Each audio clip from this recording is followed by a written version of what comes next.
कृष्णा गाडगीळ आणि sons limited 1832 पासून। रवींद्र धंगेकरांनी ट्विटरवरचा शिवसेनेचा फोटो हटवला, तर शिवसेनेच्या फोटोच्या जागी धंगेकरांनी ट्विटरला सत्यमेव जयते पुणेकर फर्स्ट असा फोटो ठेवला। नोटीस देतील किंवा हकालपट्टी करतील असं वाटत नाही। मी भाजप विरोधात नाही, विकृती विरोधात लढतोय। कितीही राजकीय किंमत मोजावी लागली तरी चालेल, मात्र लढतच राहणार, धंगेकर ठाम। धंगेकरांचे बोलविते धनी सरकारमध्येच बसलेत। भाजपमधील अंतर्गत संघर्ष उफाळून आला आहे। धंगेकर हा मोहरा आहे, संजय राऊतांचं वक्तव्य। भाजपमध्ये नाही तर भांडूप आणि मातोश्रीतच वाद सुरू, संजय राऊतांना नवनाथ वन यांचं प्रत्युत्तर।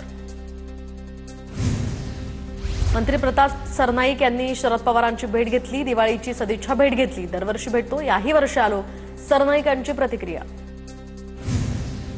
मुंबईतील कार्यकर्ते आणि पदाधिकाऱ्यांची आणि नेत्यांची स्वबळावर लढण्याची इच्छा, तर तीच भावना भाई जगतापांनी बोलून दाखवली। काँग्रेसचे प्रदेशाध्यक्ष हर्षवर्धन सपकाळ यांचं वक्तव्य। मुंबई पालिकेच्या निवडणुकांसंदर्भात वरिष्ठ निर्णय घेतील, नेत्यांनी आपली भूमिका मांडली। काँग्रेस नेत्या वर्षा गायकवाड यांची प्रतिक्रिया, तर भाई जगताप यांनी त्यांची वैयक्तिक भूमिका मांडल्याचंही वर्षा गायकवाडांचं वक्तव्य। लोकशाही वाचवण्यासाठी आमची लढाई, काँग्रेसनं समजून घ्यावं। काँग्रेसच्या नेत्यांनी इतिहास समजून घेणं गरजेचं। राहुल गांधी, चेन्नीथल्ला, खरगेंशी आम्ही बोलू। काँग्रेसच्या स्वबळावरच्या भूमिकेवर राऊतांची प्रतिक्रिया। काँग्रेससोबत युतीसंदर्भात काही चर्चा झालेली नाही, भाई जगतापांनी थोडी सबुरी बाळगावी, अविनाश जाधवांचा सल्ला। तर युतीबाबतचा हा निर्णय वरिष्ठ पातळीवर होईल, जाधवांची प्रतिक्रिया।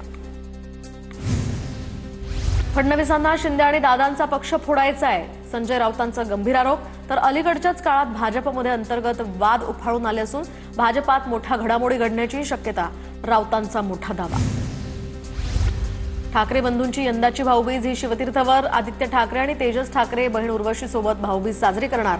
तर उद्धव आणि राज ठाकरेंच्या सख्या भगिनी जयजयवंती ठाकरे देशपांडेंकडे भाऊबीजेला जाणार। सेक्युलर मतांचं विभाजन होऊ नये ही समाजवादी पक्षाची भूमिका, पण काँग्रेसनं कायमच आम्हाला शेवटच्या क्षणी मूर्ख बनवलं, अबू आझमींचं वक्तव्य। समाजवादी पक्ष मतांचं विभाजन करून भाजपला मदत करू इच्छितो, समाजवादी पक्ष मतांचं विभाजन करण्यात सफल होणार नाही, संजय राऊतांचं वक्तव्य। महायुतीच्या 54 आमदारांना 5 कोटींचा निधी, विकास कामांसाठी प्रत्येकी 5 कोटीप्रमाणे 270 कोटींचा निधी मंजूर। यामध्ये 37 भाजपचे, राष्ट्रवादीचे 10, शिवसेनेचे 5 तर इतर 2 आमदारांचाही समावेश। मध्यमवर्गीय मराठी कंत्राटदारांचे थकीत 80,000 कोटी देण्यासाठी सरकारकडे पैसे नाहीत, पण सत्ताधारी पक्षाच्या 54 आमदारांना प्रत्येकी 5 कोटी द्यायला सरकारकडे पैसे आहेत, रोहित पवारांची ट्विट करत सरकारवर टीका। यंदा स्थानिक स्वराज्य संस्थेच्या निवडणुकीमध्ये भाजपची सत्ता येईल, जिल्ह्यातील सर्व ठिकाणी भाजप निवडून येईल, जयकुमार रावल यांनी व्यक्त केला विश्वास। युती धर्म पाळायचा असेल तर एकमेकांनी 2 पावलं मागे यायला हवं, भरत गोगावले यांच्याकडून सुद्धा आगामी निवडणुकांसाठी स्वबळाचा नारा। हे सरकार लबाडीनं आलेलं आहे, त्यामुळे त्यांना समाजकारणाशी घेणं देणं नाही। 100-200 विमा म्हणजे शेतकऱ्यांच्या जखमेवर मीठ चोळण्याचं काम, ठाकरेंच्या शिवसेनेचे खासदार संजय जाधव यांची सरकारवर टीका।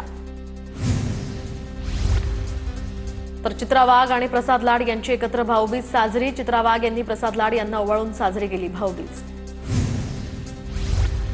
सांगलीच्या मरळनाथपूर या ठिकाणी सदाभाऊ खोत यांची भाऊबीज साजरी, बहीण रुपाली खोत यांनी सदाभाऊ खोतांना ओवाळलंय। बुलढाण्यातील आदिवासी पाड्यामध्ये काँग्रेस प्रदेशाध्यक्ष हर्षवर्धन सपकाळ यांच्याकडून अनोखी दिवाळी साजरी। आदिवासी बांधवांसाठी हर्षवर्धन सपकाळांनी स्वतः जेवण बनवलं, आदिवासी बांधवांसोबत विविध विषयांवरही चर्चा। पुढील आठवड्यामध्ये एकनाथ शिंदे विदर्भ दौऱ्यावर, शिंदे यवतमाळ दौऱ्यावर जाणार। याचवेळी पक्ष बांधणी, विकास कामांच्या संदर्भात पदाधिकाऱ्यांशी चर्चा करणार। रत्नागिरीमध्ये आगामी निवडणुकांच्या अनुषंगानं राजकीय डावपेचांना सुरुवात, नगराध्यक्ष पदाच्या उमेदवार निवडीसाठी हालचालींना वेग, भाजपकडून इच्छुक उमेदवारांची यादी तयार करण्याचं काम सुरू, ठाकरेंच्या शिवसेनेकडून सुद्धा गुप्त बैठकांचं आयोजन। नंदुरबारमध्ये आगामी निवडणुकीमध्ये महायुती एकत्र दिसणार, शिवसेना शिंदे गटाचे आमदार चंद्रकांत रघुवंशी यांनी महायुतीसोबत लढण्याची तयारी दर्शवली। जिल्ह्यामध्ये महायुती झाल्यास इतर पक्षांना फायदा होणार नाही, रघुवंशींचं वक्तव्य। गोंदिया नगर परिषद निवडणुकीची प्रशासकीय पातळीवर जोरदार तयारी सुरू, नगर परिषदेचं अध्यक्षपद यंदा ओबीसींच्या कोट्यात गेल्यानं युती आघाडीमध्ये चर्चा सुरू। गोंदिया नगर परिषदेच्या वॉर्ड रचनेला हायकोर्टात आव्हान. मुंबई उच्च न्यायालयाच्या नागपूर खंडपीठात याचिका दाखल. याचिकेमध्ये अनावश्यक मनमानी कृती केल्याचा आरोप. 12 नोव्हेंबरला अंतिम सुनावणी होणार. जालन्याच्या जिल्हाधिकारी अशिमा मित्तल यांच्याकडे महापालिकेच्या अतिरिक्त आयुक्त पदाचा पदभार. लाचखोरी प्रकरणामध्ये आयुक्त संतोष खांडेकर न्यायालयीन कोठडीत असल्यामुळे जिल्हाधिकाऱ्यांकडे हा पदभार. मुंबईच्या दादरमधील छत्रपती शिवाजी महाराज पार्कात कचऱ्याचं साम्राज्य. पालिका कर्मचाऱ्यांकडून पार्कवर स्वच्छता मोहीम. पार्कातील संपूर्ण फटाक्यांचा कचरा स्वच्छ करायला 2 दिवस लागणार. दीपावली आणि छठपूजेच्या पार्श्वभूमीवर रत्नागिरी रेल्वे प्रशासन ऍक्शन मोडवर. कोकण रेल्वे मार्गावर 65 जीआरपी कर्मचाऱ्यांची पथकं तैनात. तर ही मोहीम 25 तास कार्यान्वित करण्यात आल्याची माहिती. पुण्यामध्ये यंदा दिवाळीला मागील वर्षीपेक्षा प्रदूषण कमी. मागील वर्षात हवेची गुणवत्ता वाईट श्रेणीत होती. दिवाळीला होणाऱ्या वायू प्रदूषणातनं काही प्रमाणात दिलासा मिळाला. ऐन दिवाळीमध्ये मुंबईत नागरिकांना पाणी टंचाईच्या झळा. सायन, प्रतीक्षानगर, विलेपार्ले, अंधेरी, गोरेगाव, भांडूप आणि विक्रोळीसह अनेक भागात कमी दाबानं आणि अपुरा पाणी पुरवठा सुरू. मुंबईमध्ये संध्याकाळी पावसाची शक्यता. काल संपूर्ण महाराष्ट्रात विजेच्या कडकडाटासह पाऊस. तर महाराष्ट्राच्या अनेक भागांसाठी आजही येलो अलर्ट. नागपूरमधील हवेची गुणवत्ता खालावली. दिवाळीच्या दुसऱ्या दिवशी हवा गुणवत्ता निर्देशांकानं 204चा टप्पा गाठला. नागपूरच्या महाल परिसरातील हवा सर्वाधिक प्रदूषित असल्याचं निर्देशांक. छत्रपती संभाजीनगरच्या कॅनॉट परिसरामध्ये टवाळखोरांची दहशत. टवाळखोरांनी भर रस्त्यात फटाके फोडले. बाईकवर ट्रिपल सीट बसत टवाळखोरांनी फटाके फोडल्याची माहिती. नागपुरात फटाक्यांमुळे 2 चिमुकल्यांसह 31 जण भाजल्याची घटना. शासकीय रुग्णालयामध्ये 31 जणांवर उपचार सुरू. दिवाळी निमित्तानं शहरात वेगवेगळ्या भागात फटाक्यांची आतषबाजी करण्यात आली. भाऊबीजेमुळे लालपरीला चांगले दिवस. नागपूरमध्ये भाऊबीजेसाठी जाणाऱ्या महिलांची बसस्थानकावर गर्दी. भाऊबीजेमुळे अनेक मार्गांवरील बसेसच्या फेऱ्याही वाढवल्या. पूना गाडगीळ आणि सन्स लिमिटेड 1832 पासून.